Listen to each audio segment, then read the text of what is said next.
In this tutorial, I'll show you how to create this image by using Blender and Stable Diffusion XL.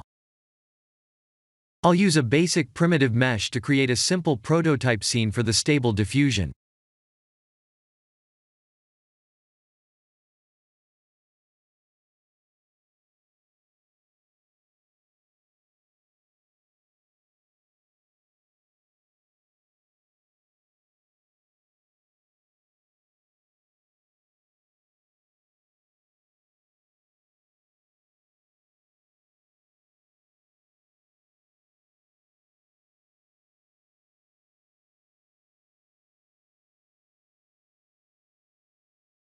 Please render the image and import it in Stable Diffusion.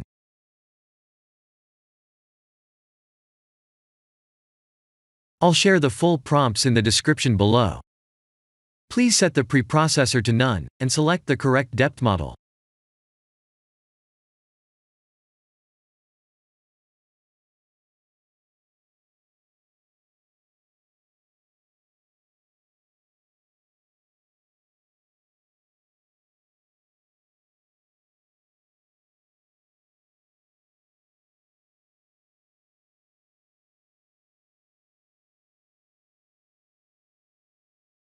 Now that the AI knows what we need, let's send this result to image to further enhance the details.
This is the end of the tutorial. Thank you for watching.